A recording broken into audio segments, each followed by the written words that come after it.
Hi, my name's Danny Lilwall. I'm an adventure rider and amateur filmmaker from the West Midlands in the UK. Welcome to the Real Riders Podcast. My name's Simon Josie, and this is a podcast about motorcycling and filmmaking. If this is your first time here, welcome, and thanks for listening. I have a bit of a confession to make. I'm really struggling to find the time to watch everything that I want to watch at the moment. And a lot of what I want to watch has been put out there by many of my previous guests. I'm not going to name names because that'll just make me feel worse about the situation. But I wonder if this is a common affliction. Do you have the time to watch everything that you want to watch? I can point to a couple of reasons why I'm struggling. Firstly, a big part of producing this podcast is watching and thinking about the creative work of my guests. Depending on how much they've made available, that can mean a lot of time sat in front of a monitor. Secondly, earlier this year, I realised I was watching motorcycle films and videos and nothing else, and I began to feel that that was not a good thing. So, in the last few months, I've tried to address that. For example, recently I watched the acclaimed Netflix series Adolescence, which I believe is worthy of the hype it's received. The fact that each of the 4 episodes consists of just a single shot is remarkable. I know it's a technique that's been used before, but it's still really impressive. If you're interested, go have a read of the Wikipedia article about the series. It details a lot of fascinating information about how the series was shot. I'm also working my way through Andor Series 2. I rewatched Series 1 first, which was a good decision. And as I record this, I think I've got about 3 episodes of Season 2 to watch. I like to describe it as Star Wars for adults. It's perhaps no surprise that the showrunner is one Tony Gilroy, who has written and also sometimes directed some major blockbusters, including one of the most satisfying films I've ever seen, Michael Clayton. I feel like watching other material beyond the world of motorcycling has been a necessary palate cleanser for me. I'm going to try and keep this healthier balance, even if it means I don't always find the time to watch everything I'd like to watch, and I get further behind with some of the material from my former guests. Before we get to my chat with Danny, this episode's guest, please remember that Real Riders has an account on Instagram where you will find, amongst other things, trailers for each new episode. And if you want to know what I've been watching recently, follow the Real Riders account on Bluesky. Links for both the Instagram and the Bluesky accounts are in the show notes. If you're so inclined, please consider rating or liking the Real Riders podcast in your favourite podcast app or on YouTube. This will help other listeners find the podcast. Righto, let's get to my talk with Danny.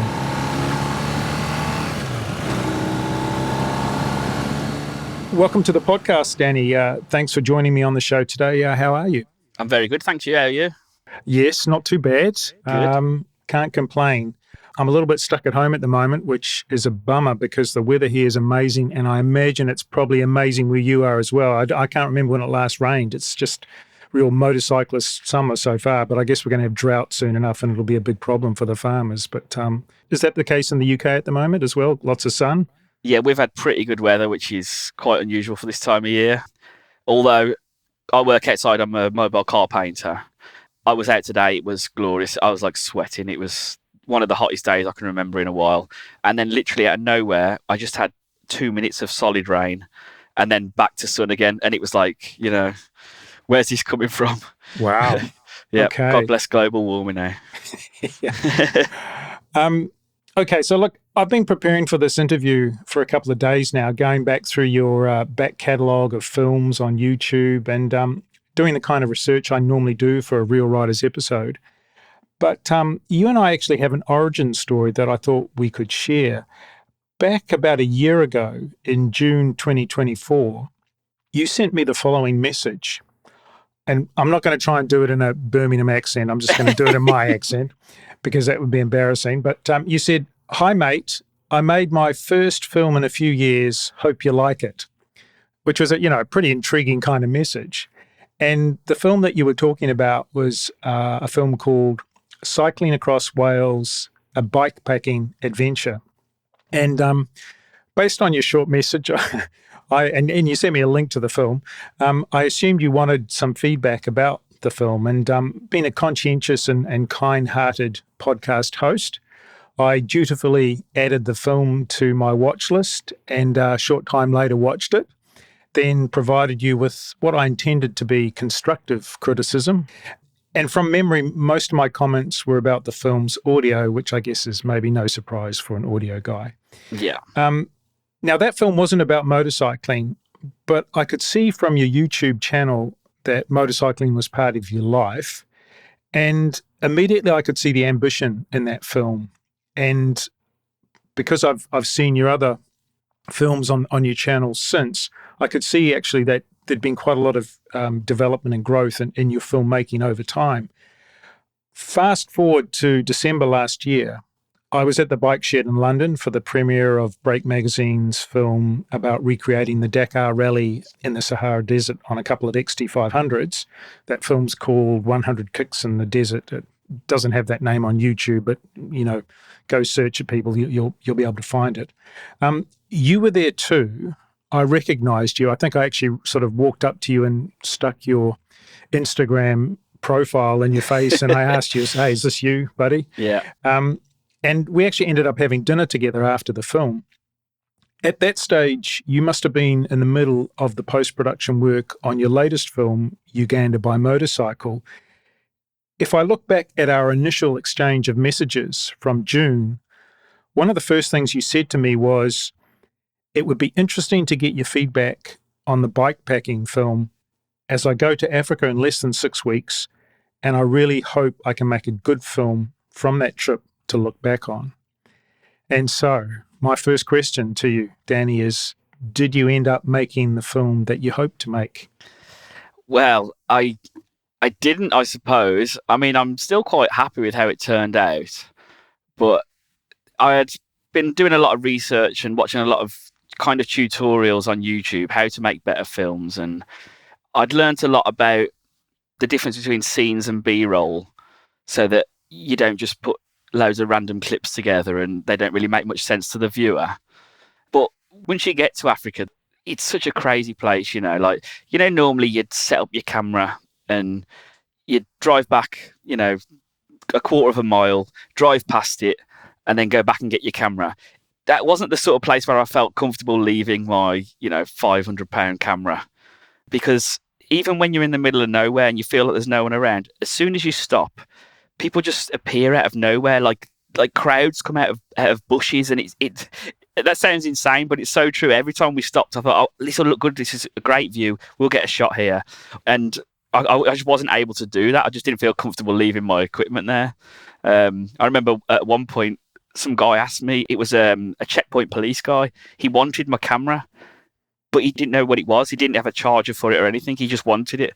So it would have been completely pointless to them, but they would have probably took it anyway. I hope that doesn't sound, putting them down or anything, but that's just the way I felt when we stopped there. Another scenario was I had planned picking up the bikes, and I was going to do, a shot of the shop. We go to the shop. I interview the guy who hires the bikes out. He tells us how long he's been in business, stuff like that.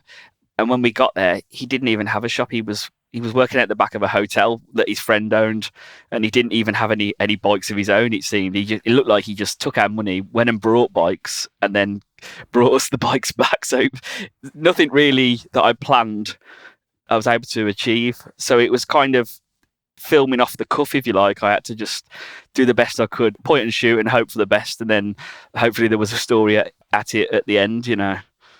Oh, there's definitely a story. Yeah, I mean, I want to go on and talk a little bit later about the film in some depth, but yeah, I remember you at the time that we met at the bike shed. I remember you said that, it's maybe not the film I was hoping to make, and I think even then you indicated that you'd been somewhat overwhelmed by just the intense humanity of Uganda, and just, some of the shots that you'd hoped for just were impossible to get, just because people everywhere all the time.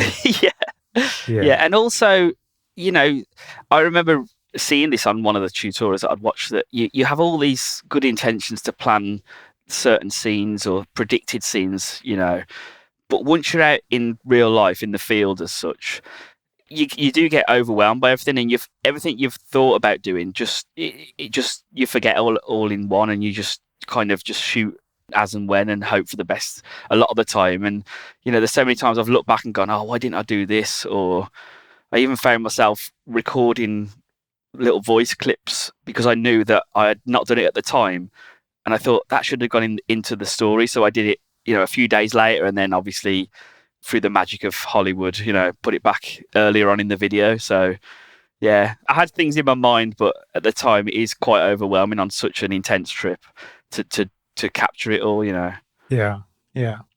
Okay, let's as I say, we'll come back to talking about the Uganda film in a bit more detail. But where did it all start? Why do you make films? Where does that drive come from? Particularly, and maybe it's a second question, but that drive to improve your craft and the quality of what you're doing, what you're putting out there.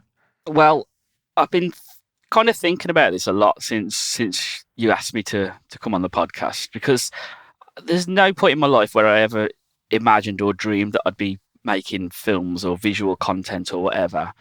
And I've traced it back to literally just when I left high school. So me and all my mates, we were all into electronic music, the rave scene basically, and we all wanted to be DJs. And there were lads that were better DJs than me, but I quickly realised that everyone who wants to get booked to be a DJ makes their own music. So I learned to become a music producer, and I went to college for a while, did as much as I could afford to without having a job. And then the rest I kind of self-taught myself. And I became like obsessed with, this was my life. All I cared about was making music. I would skip days at work just to spend time on a track that I was making. And I got signed to a record label quite quickly. And it ended up, me and a couple of mates started our own record label. It really took over my life. Then fast forward to 2019, I know it seems like it's got nothing in common, but we did a trip to Vietnam, me and my friend. I just passed my motorbike test, and I guess that trip was quite pivotal to me for three reasons. It first sparked my love for adventure travel, then secondly for off-road motorcycling, because I'd never rode on any kind of dirt in my life, but thirdly, at the end of the trip, the guy who I'd gone with, the lad, my mate, he gave me this GoPro. He says, "Oh, I've filmed all this GoPro footage, and I don't know what to do with it." He goes, "You're the creative guy, kind of thing. You have it and see what you can come up with." And it was only point of view stuff. It's pretty boring to watch now. I wouldn't recommend it to anyone. But the software to edit the program was just completely similar to the software I'd used to make music. I kind of took to it, instantly. Within a couple of hours, I'd got my way around it, quite effortlessly. So that's where I started to think, this is my new passion now. I don't go raving anymore. I'm not bothered about DJing. I've got a young family. So, adventure motorcycling or even just trail riding is my new passion.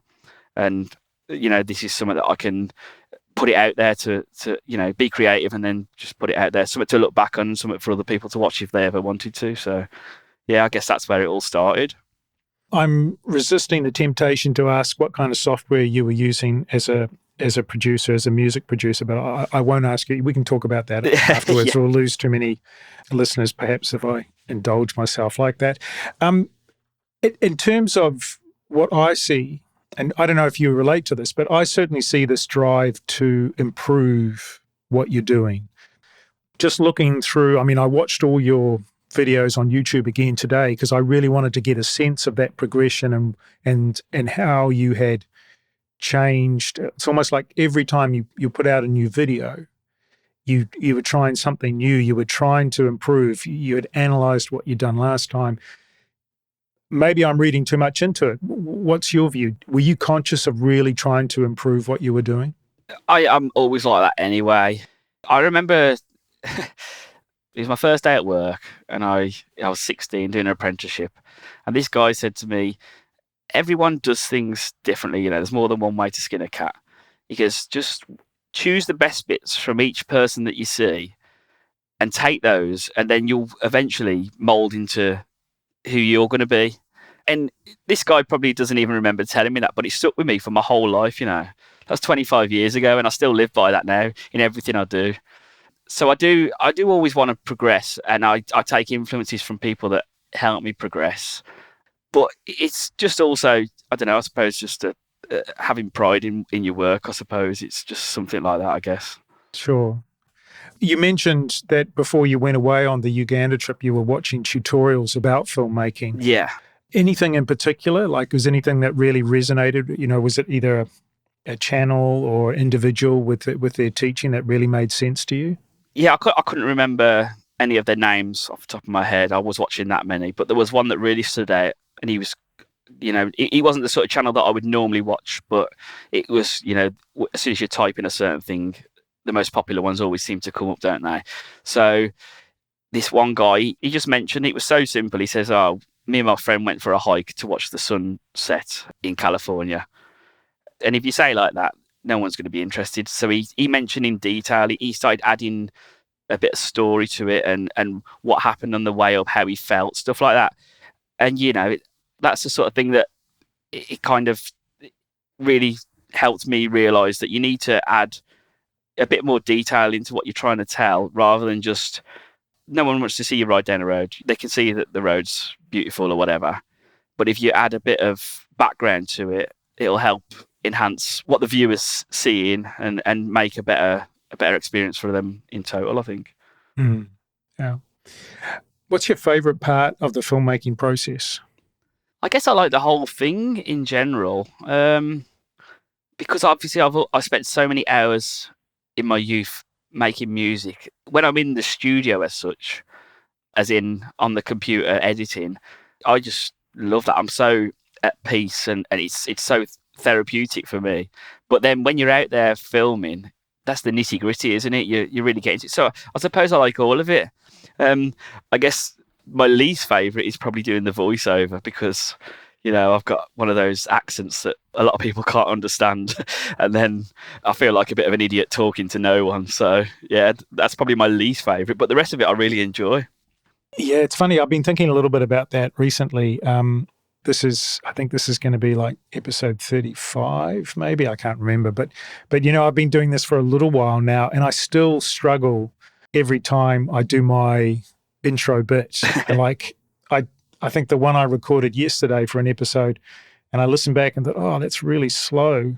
And, you know, I can't settle on what my voice is. Yeah. And I think once you get to a point where you can finally sort of settle on what your voice and what your tone is, and how to get to that point. Because, Yeah. I mean, I've heard people say you should imagine you're just talking to one person. Yeah. Like I should just be like thinking I'm only talking to you and not talking to a whole lot of other people who might be listening to us. And actually, it's easier when there's someone in front of you to do that. Yeah.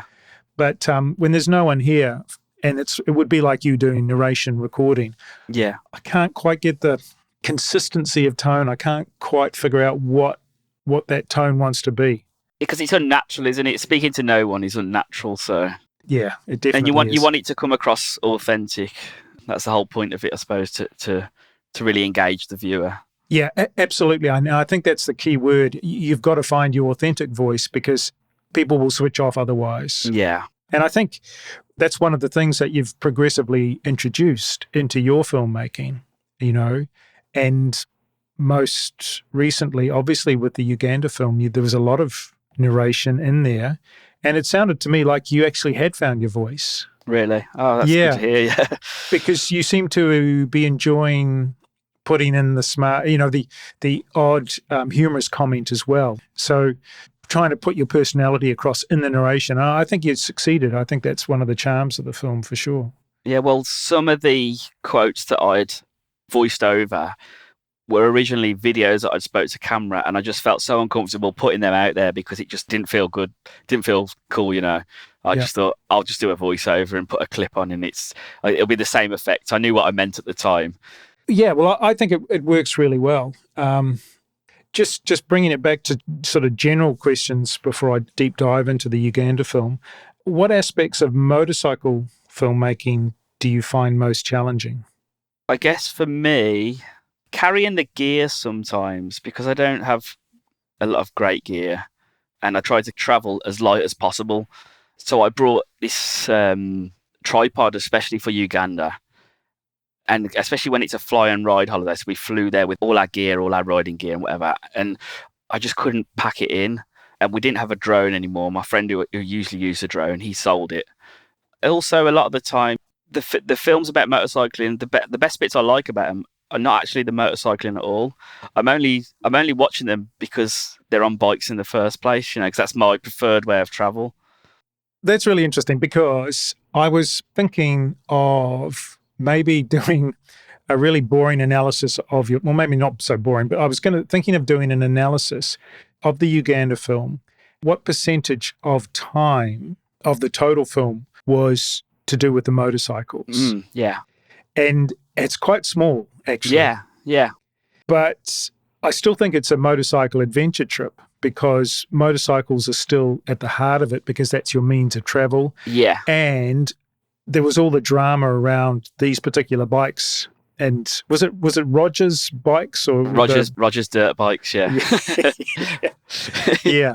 All this drama is central to the story, but there's actually not that much footage of you riding or doing anything with bikes. Yeah, and that's something that I learned early on. If you look at some of my earlier films that I've put on YouTube, they're more focused around the riding, but I just find them boring to watch. Everyone's done a bit of off-roading and everyone's, fell off the bike. It's nothing new, is it? But, traveling through Africa and seeing the wildlife, that's to me, that's more engaging, Mm. So I think that's what it is. I obviously, traveling by motorcycle will always be my preferred way of traveling. And because of that, I put it out as a motorcycle adventure film. But yeah, unless something happens on the bikes that's interesting, I wouldn't tend to put it in, I mean, I was trying to think of because I was wondering whether you were going to say something like that maybe it's not a motorcycle film. But even if you look at something like The Long Way Round, there's not that much motorcycling in those films as well. Yeah, it's more about the experiences they have when they meet people, isn't it? And that's kind of why we travel on bikes, because you're on your own, you're on a little bike, you're open to meeting people. Every time you stop, someone will pull up next to you and wave or talk or something. You wouldn't get that inside a minibus with a guided tour or something like that, would you? So, yeah, it does open the doorway to interactions with the local people, which is why we're traveling in the first place, surely. Yeah, absolutely. Okay, so thinking about in a bit more depth the Uganda By Motorcycle film, one of the standout features for me was the writing. And by writing, I don't just mean the narration. And let me try and explain what I mean here. It's like I felt you really leaned into the film's narrative or story. You put it front and center in a way that has been developing in your work. But in this film, I felt you really attained a new level of or sophistication with the narrative, with the storytelling. And maybe one example of that was one of the film's subplots, which is when you were beside the road and you thought you'd fix the bike by getting a new sprocket, but it turns out that the new sprocket you got was too small, which made you go fast, but it was a disaster for the chain, which was already a disaster in the rear sprocket. And it basically, the chain came off and it makes a hole in the engine casing. But luckily, because there are so many people in Uganda, not long afterwards, this guy turns up, a mobile sort of mechanic, and he fixes your bike. And it's a lovely sequence because what you've done, you've got quite a bit of you can hear people talking. So you've got your comments and who was the guy traveling with you? What's his name? Pete, my mate Pete. Yeah, so Pete, you can hear his comments and some of the onlookers, because of course a crowd forms straight away. Yeah. And they're really interested in the camera. But not only that, you've also got your narration, there's a little bit of narration, voiceover coming in as well. So you're sort of moving the story along, explaining what's going on, and you've cut it in a way that's interesting. So it's not boring to the eye. It's an interesting little drama, and it's funny, and it's just really well put together. And I was thinking, this is the new Danny. This is the sophisticated filmmaker Danny. And by way of comparison, if we go back and look at the film, the ACT Pyrenees Coast to Coast motorcycle adventure film, there's a couple of little subplots potentially in that film that never get explained, that never get developed. So, for example, there's one day when you're stopping for lunch and you think you've lost one of your riders because he doesn't turn up for like 30 minutes later, and you never explain what happened. And so as a viewer, I'm sitting there going, why did that guy take 30 minutes longer to get there? And whether maybe you didn't have the footage to explain it, or you weren't doing narration in the same way, but it was just a big open question. Yeah. And the other thing in that same film is you met this guy who had all these old dirt bikes in his garage. Yeah. And that was never explained why. And that was the obvious question, like why? And we learned so much about him. He used to ride trials, and he was like a local legend kind of thing. So yeah, I can explain the reason why I never put anything about that was because I just didn't know. I was kind of so new to filmmaking that I didn't realize that would be interesting. I just was focusing again on the bike riding, like we were talking about earlier. Yeah. And it was only when our friend Noel, who gets mentioned a lot on this podcast. Yeah, sorry about that. Yeah. He said to me, you need to send this film into Austin Vince's film festival. He's like, I guarantee it will get shown. And I was like, no. And then a couple more people said, yeah, you should send it in. So I sent it in, I've got nothing to lose. And, I know Austin, he's a great guy. I've got his, phone number and stuff. And he messaged me, he says, can I ring you? I've watched your film. I says, I've watched it twice, actually. Can I ring you? And I was like, yeah. And I was thinking, oh, God, he's going to put it in the film festival. I was getting really excited. And then he basically, we had a really long conversation. It was constructive criticism, but it was basically about half an hour of telling me everything I'd done wrong, which I didn't mind. I'm always open to learning. But he told me these things like there's rules of television and you basically broke every rule. And he mentioned those two things, and also another thing about when my friend Mark got a puncture, and we could have gone into much more detail there. And that was when I really started thinking about how you put a kind of film together, like I'm missing out on so many potential scenes because I'm just putting basically just clips of B-roll together. Nothing's really tying them together, because in my mind I was on the trip. I knew what was happening, so I just assumed everyone else would go along with it. But you've got to kind of imagine it that someone who doesn't know anything about bikes or anything about where you're going is watching it for the first time, and bring them into it from a fresh eye. So that conversation with Austin really, really opened my eyes in a way. Yeah, well, the bikepacking film started to show that, because I think the bikepacking film had a nice story to it. There was an objective, some challenges. You explain those challenges. And by explaining, I mean, sometimes it's by using editing and shots. That's how you explain things. Sometimes it's by talking to camera. Sometimes it's by using the voiceover narration. So you're already starting to put those elements together. But I think in the Uganda film, you took it up to the next level. And yeah, I mean, I think the first thing I noticed, because I watched it, I think I watched it on my phone first of all, as soon as you sent me through a message to say, hey, it's published now, it's on YouTube, because I knew it was coming. I'd watched it through without being able to hear too much, which was fine, because obviously I've watched it multiple times. But my eye never got bored, and I thought the pacing was really nice, how you moved it along.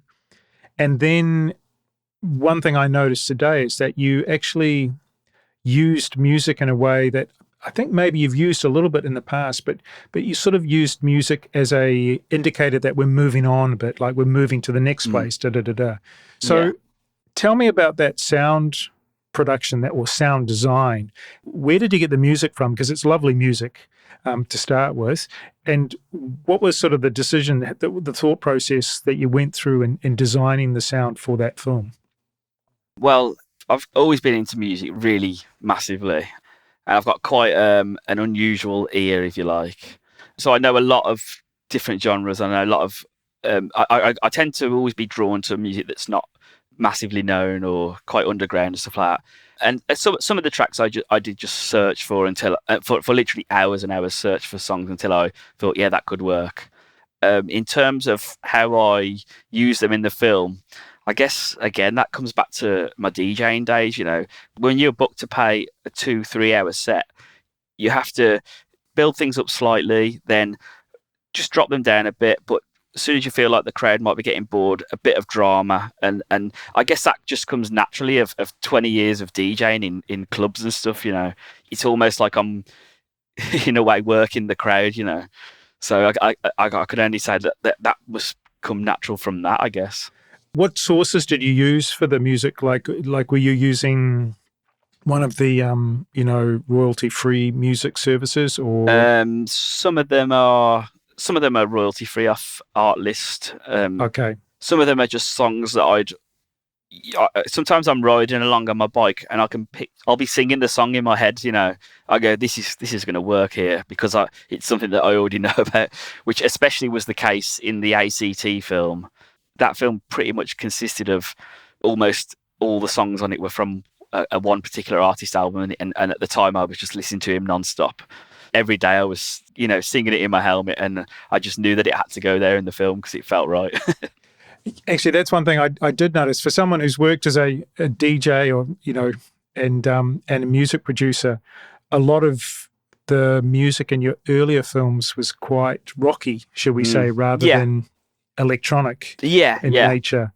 Is that just a function of your diverse interest in different genres of music? It is, yeah. I kind of, if anyone knows anything about the underground electronic scene and the rave scene, warehouses, whatever, you know, there's a certain kind of lifestyle that comes with that.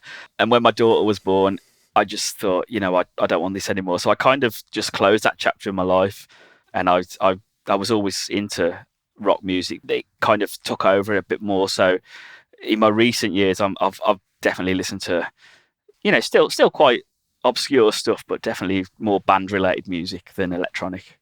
And do you find, I mean, you said that some of the music took you a long time to search for. Yeah. Is it ever a situation where you can't find the right piece of music for the film? There was not just the music, you know, in the Uganda film, the bit where we did the safari, I did like 3 different versions of that.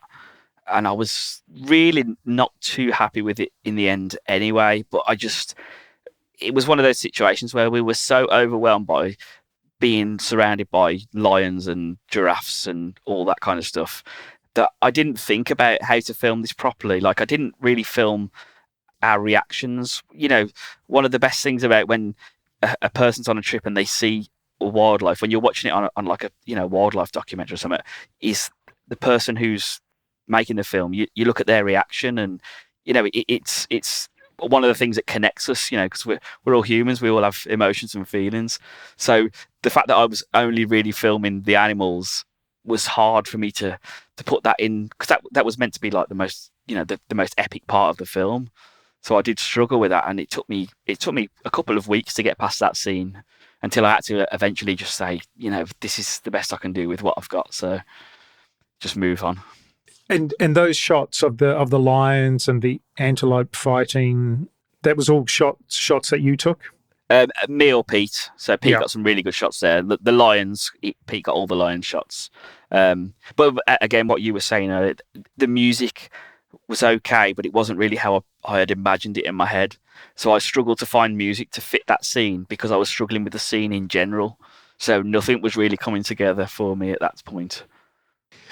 You visited the gorillas afterwards, I think, didn't you? Yeah, it was about 4 days after that was, yeah. Yeah, so when you do go and visit the gorillas, we definitely see shots of you reacting to being close to being so close to these big, amazing animals. Yeah. And you're able to bring those shots into the film. So I imagine that was a bit easier to edit, was it? Yeah. And I was so happy with how that was coming together. If you notice, I didn't even put music in that scene because it was just an epic moment of my life, something that I'll never forget. So I'm sure. Yeah. Yeah, well, it certainly comes across. Just while I remember, what camera gear did you? I mean, you said you were traveling light. You didn't have a drone. So, what cameras actually did you take with you? Yeah, so I had my DJI Pocket 3, which it's a great camera, but I learned that when you are doing nature stuff, it's really poor for that, and you have to forgive me because I don't know anything about photography or cameras or even filmmaking really. I'm really just winging it. So um, when you normally watch like a nature documentary, the close-up camera shots are just they're what blow your mind, aren't they? And when you're using a little tiny camera like that, you just can't seem to get that kind of perspective. So yeah, that was my camera.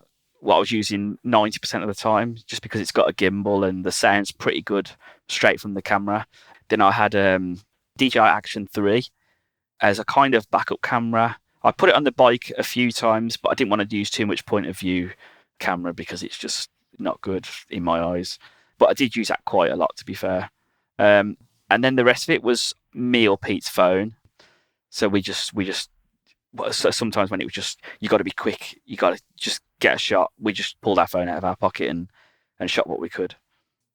You know, you say you're just an amateur filmmaker, but I watched another film, another nature documentary just last week, made by a very professional organisation, and I think I could pick more holes in that film than in your film. I think your film has, I mean, sure, there are limitations because of some of the cameras and things you're working with. That's clear.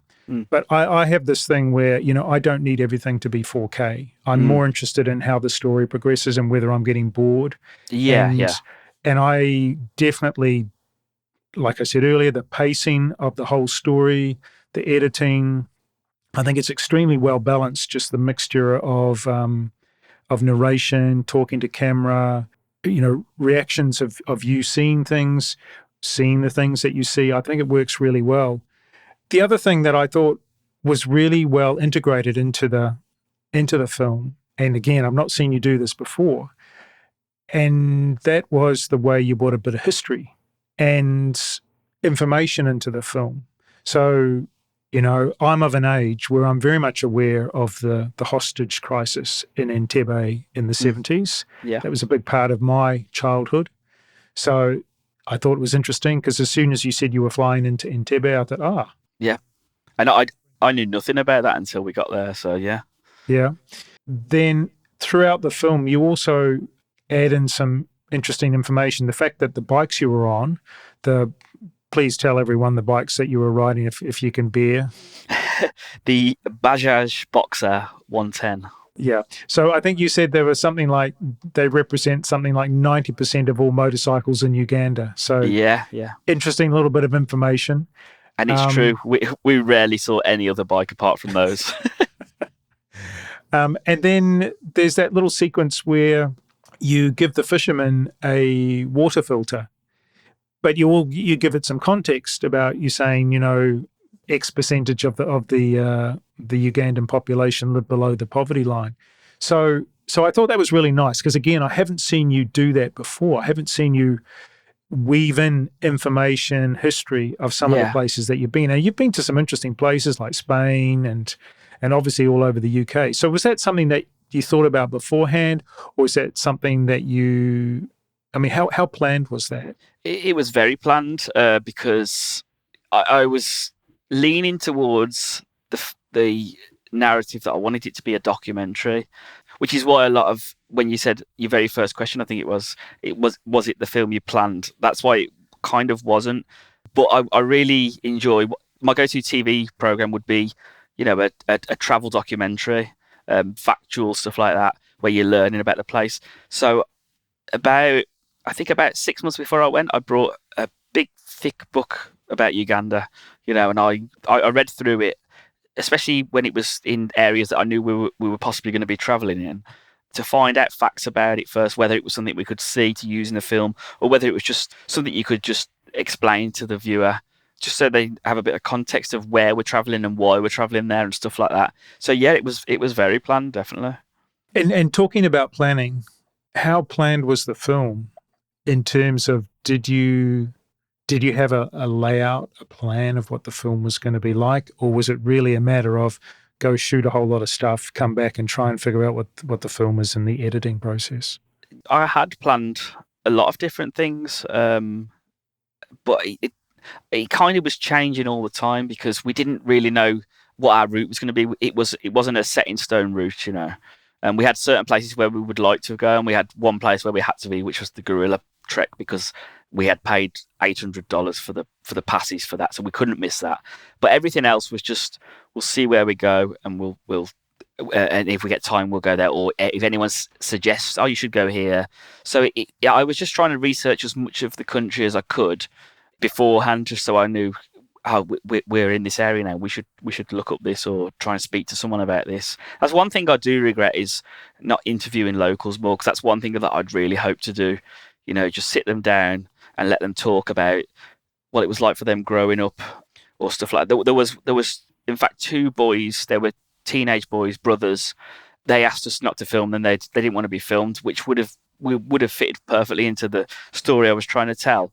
But they lost both their parents to coronavirus a few years ago, and they were now orphans, and they were literally washing these Bajaj bikes on the side of the road to try and earn money to get to school, because you don't get to go to school. Not everyone gets to go to school in Uganda. So that was the sort of thing I was hoping to tell on the trip, but they was like, please don't film us. We don't want to be filmed. They found it a bit rude, I think. So we just chatted with them, and because there was no visual content, I couldn't put it in the film. But that was quite a big part of the trip for me that no one got to really see or hear about.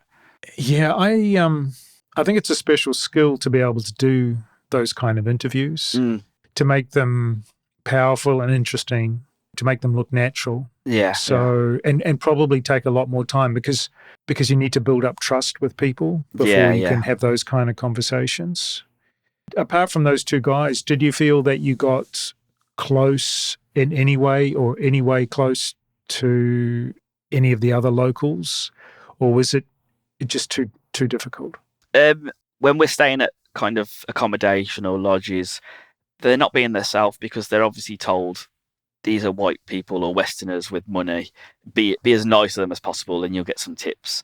So we never really got to meet them as they would be. When we got to the end of our trip, we had a few days in it was our start point hotel. It was a campsite, but we stayed there again because we enjoyed the first night so much, and we got drinking with the people who worked there, and they were opening up much more than normal. But generally, when you're on the road and you're only seeing people as passing by, you don't get to really know them, because I mean, I'm not going to sugarcoat it. They just want your money, really. So, you know, they're going to be extra nice to you. But we would have loved some genuine interactions, I guess. Yeah. I will make one point to that, though. We went the bit where you were on about, where we saw the fishermen on the lake. We started that hike with a local guy. He said, I can show you around. And he was so shy and withdrawn to start with. You know, he would barely mutter two words. And then by the end of the 4-hour trek, we were like hugging and dancing, and we got some great photos and videos together. And he was telling me that he supports Arsenal and stuff like that. So yeah, they do get to open up over time. So yeah, that was probably my greatest. Him and his friend, he was also called Roger and Ronald. That was probably the closest we got to two local people, I think. And that took 4 hours, as you say, basically. Yeah, which is, I suppose, that's normal for anyone. A stranger couldn't come up to you and you just start being yourself around them and tell them your life story, would you? You've got to get to know them a bit. They're going to be a little bit reserved, I guess. So, were they interested in you? Like, were they interested in what you did in your daily life? Things like that. I really don't think they were interested in what we did. I think they just see Westerners as, they think we're all really rich, and I guess compared to them, we are. We take it for granted how much we have, and how easy our life is compared to how hard some of them have to work just to get by. But this same guy on the hike, the guy who showed us around, he was continually saying that ever since he was a kid, he looked up to white guys. He wanted to be like them. And now he's got his dream job where he gets to show people around the village. All he does is just takes you for a walk, and you give him some money. And to him, he's living his dream, So I guess that's all I can say on that, really. Hmm. Were there any unexpected challenges that you encountered while shooting the Uganda film? I guess apart from what we've already mentioned, which was, the standard tripod, ride past it, go back and collect it, which is, it's for like 10, 15 minutes work, and then you get a 5-second clip. It's worth every second for me. But no, I think the kind of film it became when it was on the road and the adventure was really happening. I think it worked quite well with just hold it in your hand, point at the person in the shot, and just see what happens. So I was quite pleased with how that turned out. It didn't seem to be too difficult, really. Do you regret not having a drone for particularly maybe the safari that you went on? I would have loved one. I'm not sure exactly on the legalities over there, so I don't even know if you're allowed. But there's one shot where we pull into Murchison Falls, and I literally just climbed to the top of a rock and just took a shot of the greenery and the forest, and then trying to get the river in the background. That would have just been perfect for the drone, especially if we were just sitting on the bikes. That would have been ideal. Because in the national parks, there's not people stopping you every 5 minutes. And not many people live in the national park. It's only certain tribes or locals are allowed to live in there. Okay, so this has been a magnificent effort, this film. And I'm hearing a lot of people saying really positive things about it. What film are you going to make next? What's your plan? Well, we have got a trip planned in September to Portugal. I think it's going to be a similar kind of thing where it's not focused so much on the riding or the route, but more of the history of the country. And, these are the kind of films that excite me, or the kind of documentaries that excite me, where I'm going to a place because I want to learn about it. You could go trail riding in a beautiful part of England and you'll get the same feeling as you would in Portugal, but you're not really learning anything new about culture and travel experiences. So that's where I'm at, really. Then next year we've just booked flights to Cambodia, so that'll be another really big one. That'll be a kind of Africa-esque kind of film, I guess, where we're going to fly over, get bikes. This time we have booked dirt bikes, definitely. We're not going to get some crappy little Chinese things, hopefully. And then we'll do the same sort of thing, just tour around the country, looking at ancient buildings and stuff like that, and hopefully try and meet people. Are you going with Pete again? Yeah, me and Pete, yeah. When we go to Portugal, it's me, Pete, and another guy called Mark. Right, okay.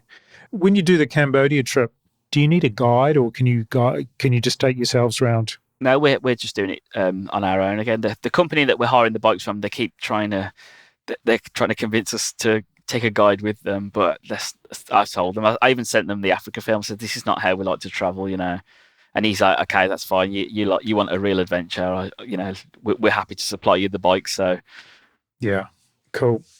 Talking about bikes, I guess I should ask you a few questions about motorcycling. Otherwise, as I always get in trouble with the listeners if I don't talk a little bit about motorcycles. So, you were recently a guest of Clive and Noel on the Trail and Adventure Motorbike podcast. Those guys don't pay me, by the way; they're just good friends. So don't pay me either. Well, yeah, you've been on twice, haven't you? Yeah, well, I've actually been on 3 times. He did a live episode from ABR one year. And I was on that. That's right. We had literally rode all the way back from the Pyrenees trip to there, and that's when I was on that podcast. Then I will have definitely heard all your appearances, but the most recent one was episode 22, which was released on the 31st of March. And I do recommend people go and listen to that, particularly because you talk at length about one of the bikes you've been restoring. But how did you get into motorcycling in the first place? I was always into restoring old cars, particularly Volkswagens, and I was just running out of space at home. You know those guys that have like loads of half-built cars on the drive. That was me, and then I kind of restored this old. It was like a vintage bicycle, and I put a little engine into it. You could buy these 2-stroke engines off eBay for like 80 quid or something, and I put that onto it, and it looked cool, and everyone was saying, "Oh, this is cool." So I thought I'm going to build a real bike. So I brought this 1970 was it 1976 Honda CB360, and I started restoring that. And then I thought, well, if I'm going to restore it, I might as well ride it. So that's the first time I ever planned on getting my bike test. I'd never planned on biking, just like I'd never planned on making films. It's just the way my life kind of evolved at the time. And then obviously we did the Vietnam trip just after I passed my test, and I was just obsessed. I had a new passion in life, so that was it then. So the kind of motorcycling you do these days, I mean, would you primarily identify as an adventure rider? I'd like to. I don't know if real adventurers would call me that, But yeah, I always plan at least 1 or 2 trips a year, normally with Pete, where we go to another country on our bikes, or we've got this kind of rhythm now where we'll fly out for a year and hire bikes, and then the next year we'll ride our bikes. So we haven't brought adventure bikes for no reason then. But apart from that, when I do go out riding, it'll be like trail riding in the Peak District or Wales. I don't really do much road riding at all. Right. And how do you get to those places? Do you have a trailer that you can, or a van? No, I ride I've got a KTM 530, so it's a pretty powerful engine, which I've built this bike ready for. It was at one point it was my only bike, so it's like a lightweight adventure bike. So it's got all the gear on, just me with no idea. And is that the one you're taking to Portugal later this year? No, I'm not sure yet. I'm either going to take I've got an 89 Transalp, which is just a gorgeous bike. So nice to ride, surprisingly good off-road. But I'm currently restoring a 1983 Yamaha Tenere, and I'm hoping if that's done in time, that'll be the bike to take, because Portugal's meant to have some quite tricky trails. So yeah, I'm really hoping that's done. Cool. Okay. Winding things up a little bit now, can you identify the key filmmaking influences on you? Yeah, definitely. I guess being in the UK and once you're into this scene, you're going to get pulled into certain people that there's no way you can't find out who they are. So originally it was people like Austin Vince, and his film style has got this kind of retro feel, this vintage kind of look, which has always appealed to me. I probably feel like I was born in the wrong era, to be fair. I do love things that are old and stuff like that. Then secondly, Greg Villalobos, I kind of found his stuff early on, and I recognised the voices from the Trail and Adventure Motorbike podcast to the characters in the film. So again, I was kind of hooked. They're almost, you feel like they're your mates. So definitely Greg's films have been a massive influence on me as well. Going away from motorcycling, and especially the way my films are headed, there's a guy who does BBC documentaries called Simon Reeve. Oh, yes. Yep, yeah, yep. And I've been a big fan of his for a long time. He must have been doing stuff for close to 20 years now. And I love that if you watch any of his documentaries, I'm currently rewatching a series called Sacred Rivers. And rather than just traveling across the river, you're finding out about the people who live on the river or who depend on the river. So that was a massive influence on my most recent Uganda film. And adventure films in general. There's also a guy called Luke Francis. He makes bikepacking films for the YouTube channel's called Pannier /15 kilometers per hour club, and they make some really cool. He makes some really cool films. The characters are all, they bond well. You're instantly drawn to them, and yeah, his stuff was really influential when I first started watching him. And I guess also, just to mention, is this podcast. I always get inspired by listening to your guests. So everyone I've heard on here, it always gives me that boost to better my game, up my game, and go out and make a new film. For sure, people have certainly shared lots of interesting ideas and thoughts and experience and knowledge so far. I think we've all been very lucky. Yeah. Can I ask you a question? Yeah, go ahead. Do you make films, motorcycle films? I dabble. Do you?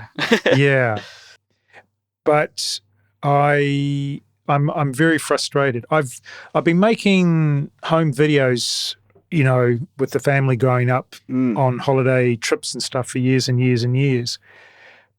I think one thing that I really enjoy is editing. Yeah. I really love the power of editing, And when I started doing non-linear video editing last century, in fact, that's how long I've been doing it, I realized it made me a better photographer or videographer, because once you start editing, you realize, oh, I'm missing this kind of shot. I need these kind of shots. Yeah. And you probably discovered that as well. I definitely did when I was putting this last film together. There were so many things where I think, why didn't I just do that? Just a simple thing like, I can't think off the top of my head, but an example where something would have just made that scene make so much more sense, and you haven't got to put a voiceover in all the time, and it makes you really think more, doesn't it? Yeah, absolutely. But I'm kind of frustrated. This is why I found it so interesting, just following what you're doing and hearing you talk about it, because while I've been slapping GoPros on my bike and going out, I'm starting to be quite uninspired by that. And I'm more interested in other aspects, like maybe looking at some history of some places and things that interest me about where I live. And if I get some time, I may dabble a bit, but there's nothing. I mean, I've done a few things to Instagram and what have you, but nothing that I've really super proud of yet. But I do quite enjoy the process, and as I say, I do enjoy the editing process. And one thing that I've been doing quite a lot, actually, with the podcast recently, is I've started making short video clips where I take my guests' videos and I re-edit them to make into promotional things. And by the way, I'll be doing it with yours as well. Yeah. Do you know what? You say that, and something that I've been thinking of, and it's only just like an idea spinning around in my head, and it goes back to when I used to make music. So an artist would release an EP, which is like 3 or 4 songs on a release. And you'd always ask someone to do a remix of one of the tracks. And I always imagine you send all the footage from the trip to the main person who's going to edit it, the original filmmaker. And imagine sending it to someone else, say, someone like Greg or someone who's does this all the time. And it would be so interesting to see, with the same footage, what the outcomes would be at the end. I just think that would be a fantastic idea, like remixing films or even from each person on the trip, their view of it, and you'd get a completely different perspective every time, wouldn't you?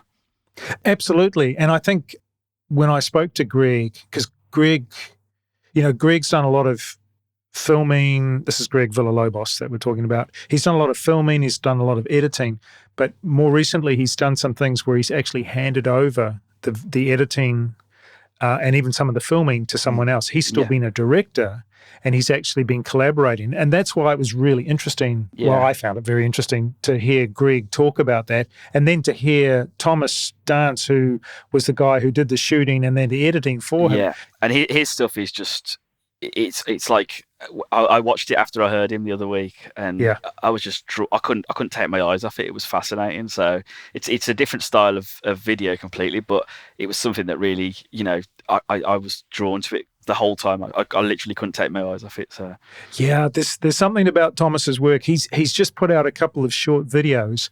One of them is him basically washing his bike, but it's something. It draws you in, and you just think, I want to find out more about this. He's very clever at the way he does it. That's it, and it wouldn't work for my kind of film. You always try and you can ruin your work sometimes by trying to be someone else. Like I said before, you use the best bits of people that you notice, and then hopefully it comes together in your style eventually. But Thomas Dance's stuff was like really refreshing. So I can see why Greg chose to work with him. Yeah, absolutely. But this idea of remixing, I think, is really interesting. It's you sort of, I mean, we in the music we talk about getting the stems from everything, so you really have complete creative control over remixing a piece of music. And it would be the same thing, just to get all that raw footage and go make something and see what you can make of it. Maybe we should set ourselves a challenge. We're going on a little trip together, and then we both have to come up with a film at the end. Yeah, well, actually, you're the second person in this in the week who said, "Hey, let's make a film together." And and actually, that's what I'm more interested. Like, I'm kind of a little bit bored with trying to figure out what I can do myself. I'd be more interested to try and make a film with someone. Actually, I think that would be cool. Yeah. Okay, sounds like a plan. The last question that I have to ask, and you know it, so you know what I'm going to ask. Simply, does the filmmaking enhance or diminish the pleasure of a motorcycle ride for you?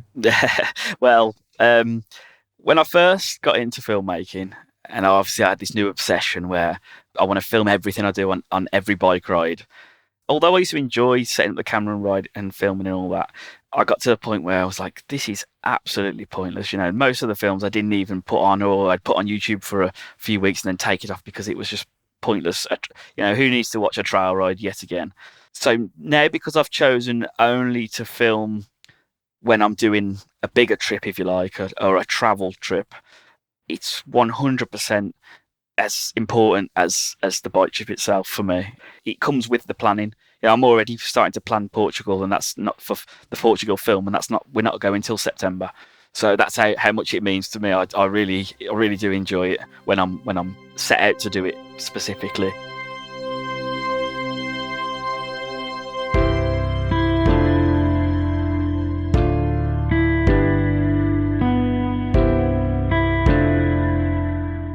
Thanks so much for being my guest for this episode, Danny. Please tell listeners where they can find your work online. Okay, so mainly I'm on Instagram, which is Danny Lilwall. I do have 2 accounts. One I don't use anymore, so it's my most recent one, which is where I post anything bike related, really. And then if anyone is interested in watching anything I've put together, I've got a YouTube channel called Trailway Films. Super. Look, thanks again. I'm looking forward already to seeing that Portugal film and the Cambodia one next year. So, yeah, take care and ride safe. Thank you. Thanks for having me. Cheers, mate.